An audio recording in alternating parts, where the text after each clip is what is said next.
Back on the Husky 55. I'm going to throw in the crank seals. Or maybe I'll just throw them on the floor. I don't know. I'm going to put in the anti-vibe mounts and mount the gas tank, fuel tank. And then I'll throw the cylinder on and check the squish. I think that's really all my goal is today. So we'll start with the seal that I didn't throw on the floor. And I'll just start on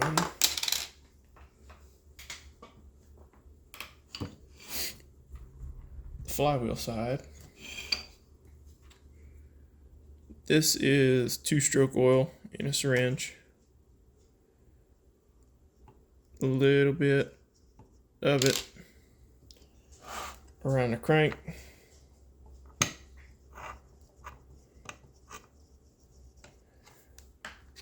A little bit of it in the lips of the seal.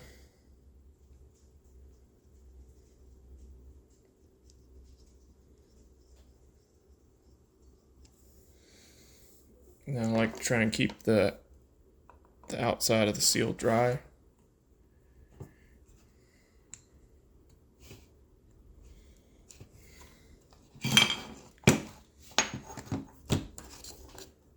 And then you just want to find you a socket that's approximately the same diameter as the seal. You can have a little bit of clearance there. And very gentle. Start tapping it in.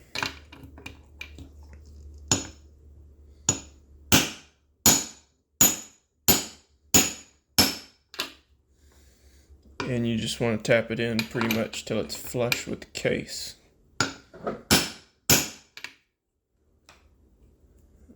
That feels like it's just about there. If it's high on one side, you just shift your socket over and tap on the side that it's high on. If you go too far, well, can't really help you there.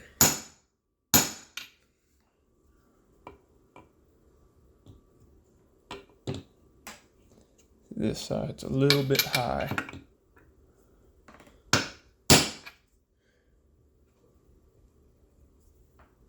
Alright, it's all the way into the chamfer of the case.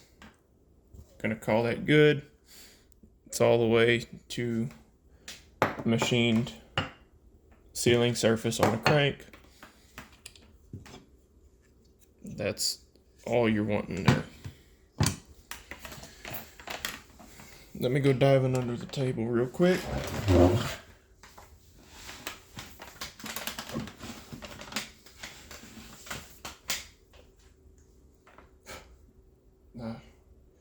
I pulled monkey feet and grabbed it with my toes.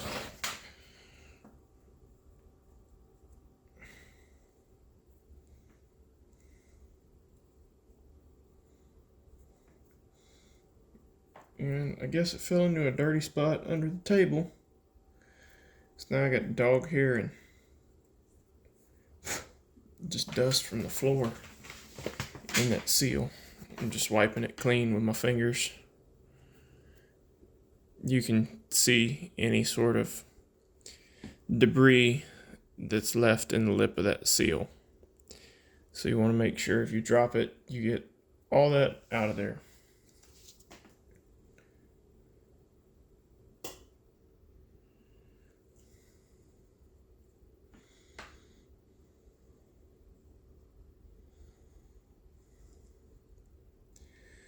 Clutch side is typically the harder side because you'll have a step somewhere on the crank that you'll have to get this seal over without flipping this inside lip without it turning inside out.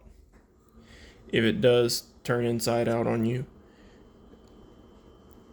take it off. Don't try to force it. Don't try to flip it back with it on the machine. Where it turns inside out on the crank, should be at a location where you're not already hammering in the seal. This one appears to have a nice radius there, or chamfer, or fillet, depending on your preferred term.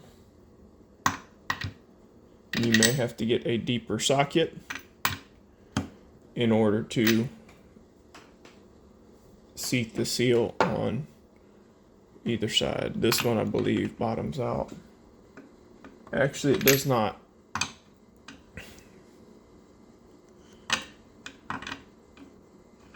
Or maybe it will once you get there.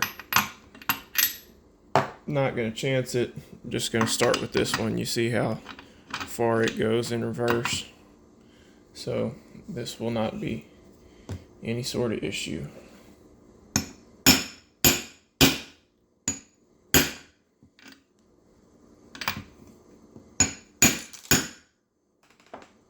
That was the throttle rod that fell out of there.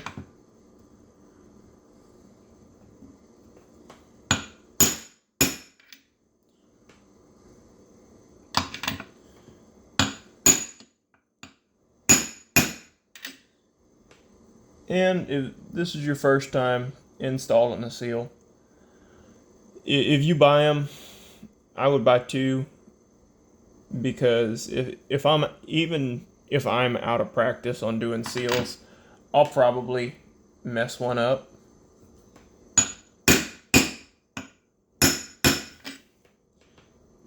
And if you fool around with enough stuff like I do, having extra parts is never really a bad thing.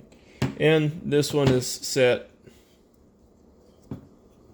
all the way into the chamfer of the case. I think I'm going to tap this side just a little bit.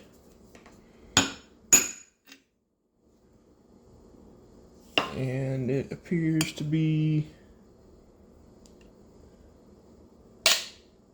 good enough for me.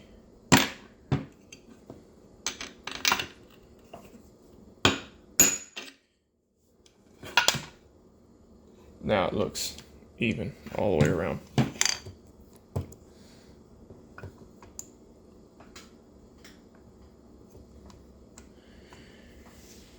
Okay, so we have our seals in. Let's put the fuel tank on here.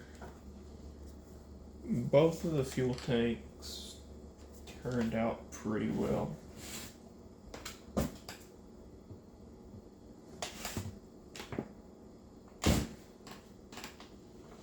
I'm guessing the other one is still at the shop, but both the fuel tanks were in approximately the same shape. There's a little bit of staining, but they're both very clean.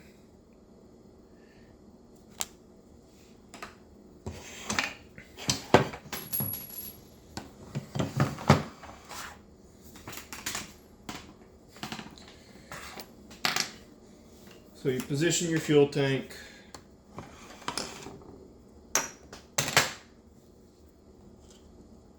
All I have here is soapy water. I try not to smear a bunch of grease on rubber components if I can avoid it. This fuel line is going to get replaced, so I'm not too worried about it. I have hemostats where I can fish it through where it needs to go. So we'll just leave that kicked out of the way for now.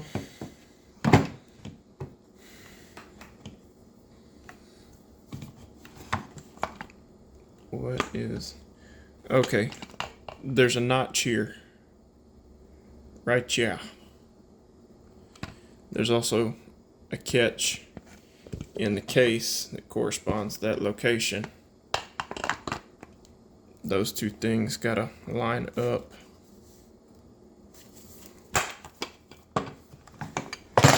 All I did was grab it and squeeze it and it popped together. Here's a soapy AV mount. Pops right in. And when they dry, you don't really have to worry about that dish soap hurting anything. If it's skin safe and if they can wash baby ducks with it, it's probably not going to hurt this rubber.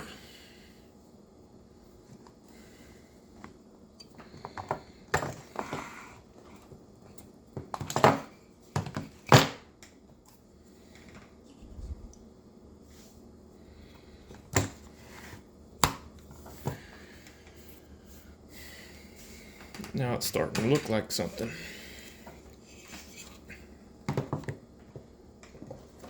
Got a flywheel.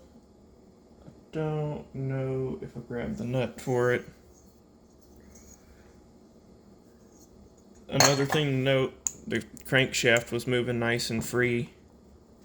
It's going to have a little more tension on it because it has tension from the rubber lips of the seal pushing on it now.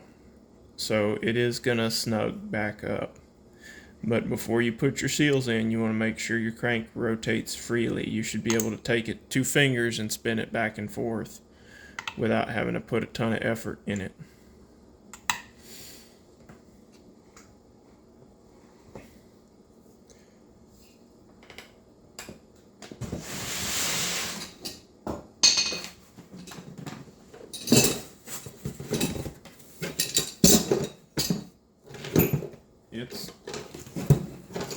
It's bothering me. I kind of... Oh, these have to go on before the flywheel.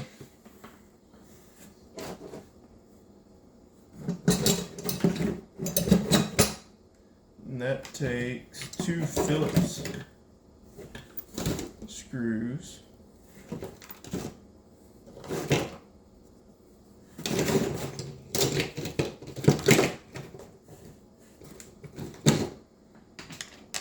Right there.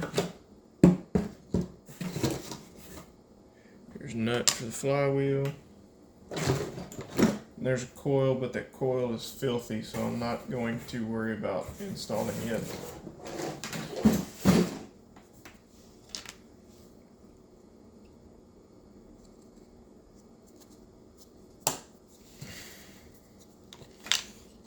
I don't think I have a screwdriver up here. So I'll just thread these in by hand as far as I can.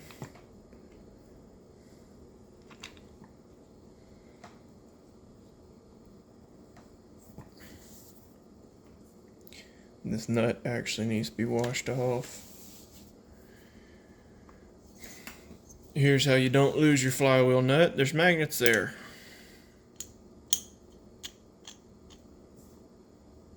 Not going anywhere now. And I guess the last thing I need to do here is check the squish.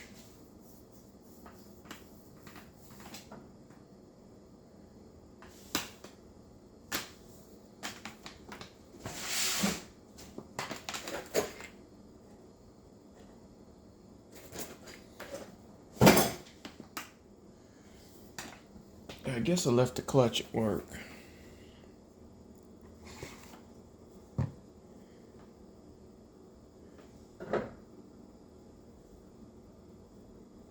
So I'm just going to loosely install the flywheel so I can check my squish. I remember there was a direction with that where I had to do step A before I could do step B.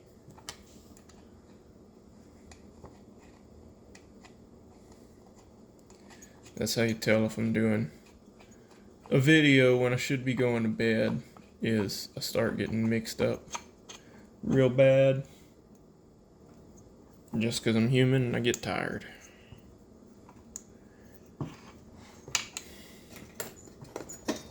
So here's a Farmer Tech cylinder. this is another thing that I needed to show y'all. And I might do it. Looks like I got some Sharpie markers. Got a hobby knife and my sandpaper stickers. I'll show y'all after I'm done cutting the squish. Or not cutting the squish, checking the squish. And the reason why I went with the Farmer Tech cylinder opposed to an OEM cylinder is the plating on the Farmer Tech cylinder goes all the way up to the top of the chamber. The OEM cylinder stops short by probably 120 thousandths, which is pretty much the thickness of the crown on the piston here to the ringland. Top of the piston to the ringland you're going to hit is probably 120 thousandths.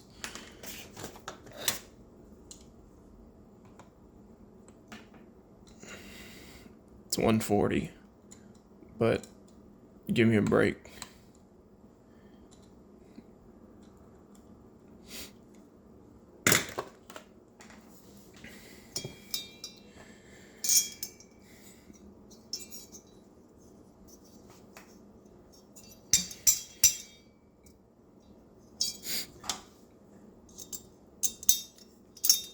So if you try and do machine work on a factory cylinder, an OEM cylinder,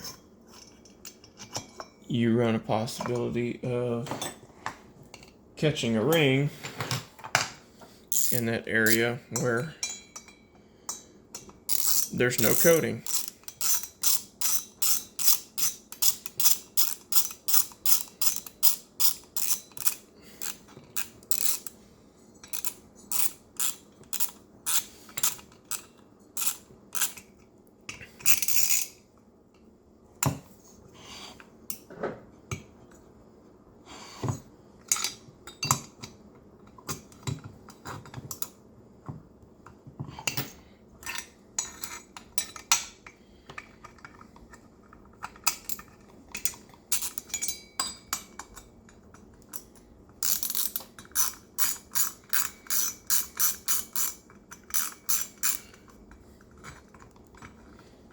The impulse line on these are fairly strange. There's a little seal that goes in here, and then the cover actually seals it off.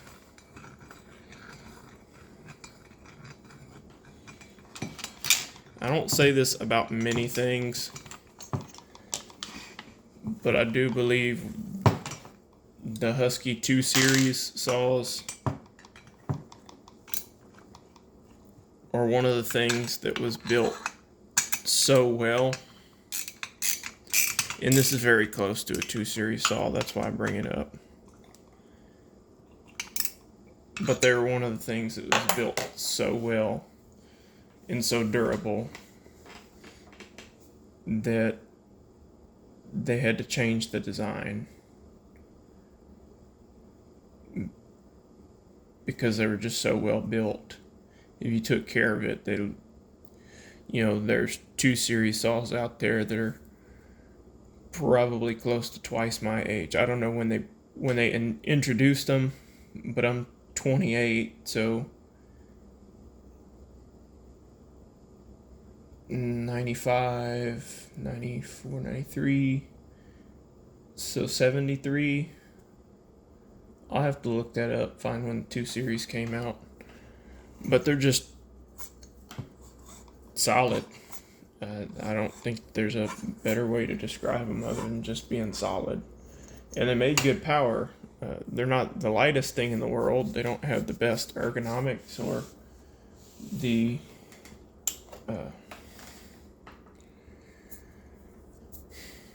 best anti-vibe to them. But man, they're solid. This is 63,000 solder. I put a little bit of oil on the end because if you don't, it can kind of stick to the piston or roof of the cylinder. and it makes it easier to smush down.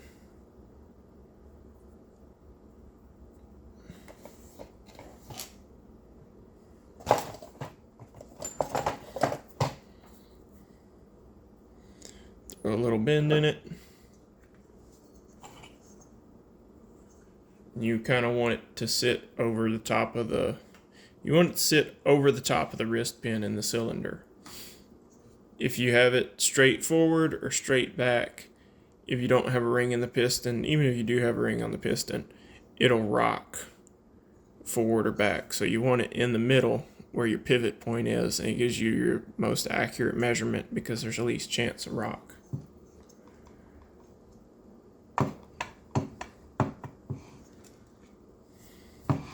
And if it comes back like 30 thousandths, I think I got some 30 thousandths solder. This stuff does not squish down very well. The big solder does not like to squish. So we're reading 33 thousandths. 37 there. Let me try the smaller one. And I know I brought that smaller solder here.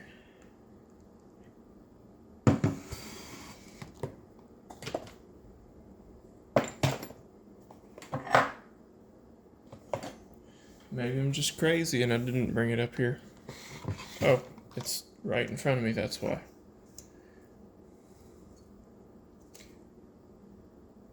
This is 40 thousandths, not 30. And this one's 63 or 61. It's a lot.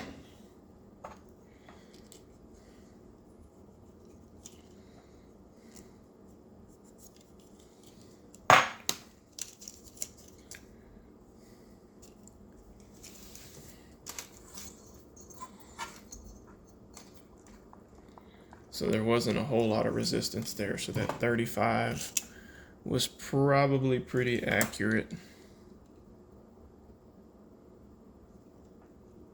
Yeah, getting 32, 35. That's pretty accurate. At least the measurement is accurate. Now, for the actual chamber of the cylinder, that is not accurate. I don't need to take that one off to show y'all what's going on.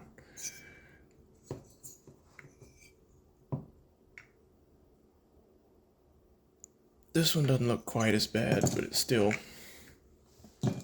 far from good. Gonna take a Sharpie, and we're gonna draw some lines in here.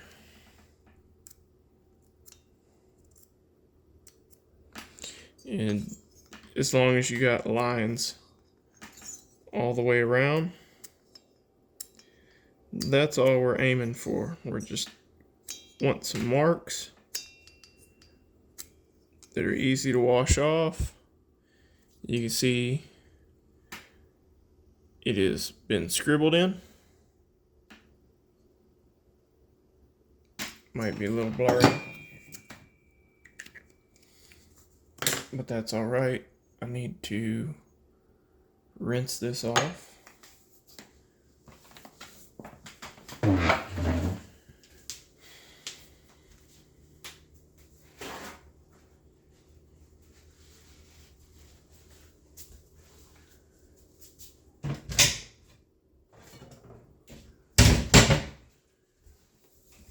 I want that totally clean. I put a drop of oil on there just to slick up that solder. Rubbing alcohol. Top of piston's clean.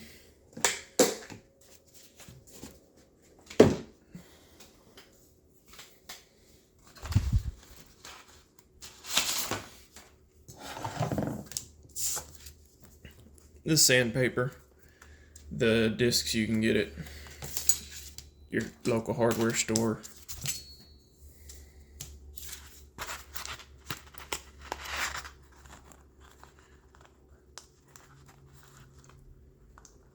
And you fight with it for a minute.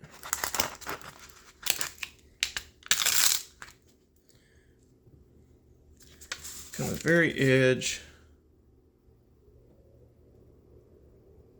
Try to get the edge of the piston lined up with the edge of the sandpaper.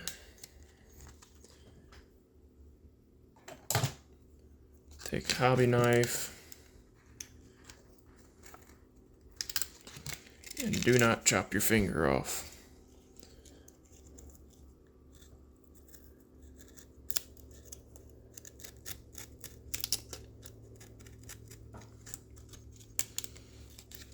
That's really the only goal here. Cut as close to the edge of that piston as you can.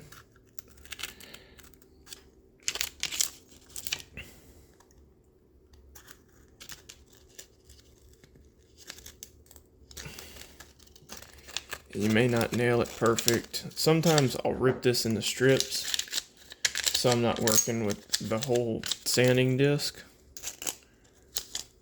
because you really don't need to.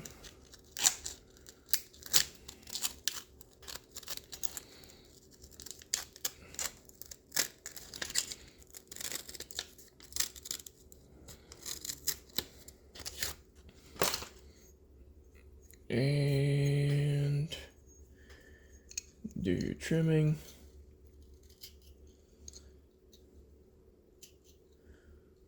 Try not to gouge the piston too bad.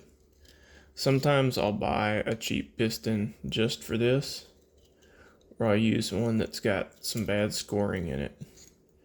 That way you're not worried about hurting it if it's something that you're going to have to use.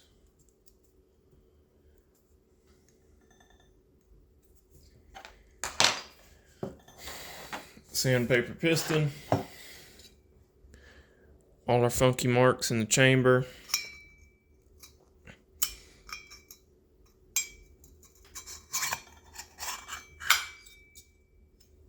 And you got to put fingers in there and twist it around. And this piston's got sharp spots in it, and it is cutting my fingers.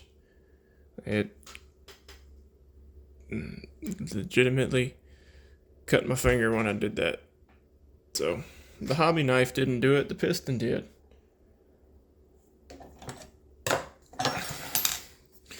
There's a will where there's a way. Shove the wrench down in there and start twisting. It shouldn't take a whole lot of time. Let me pause y'all. Y'all weren't paused that long.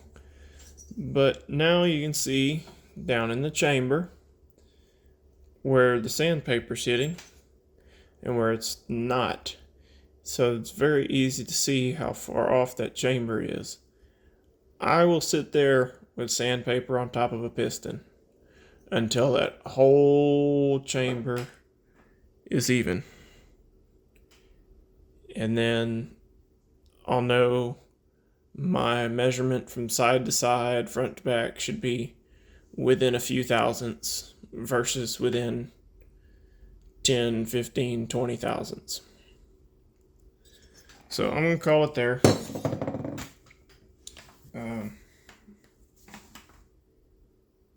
If you have any questions, my email's you can leave them in the comments, or my email is on my channel homepage. Thanks.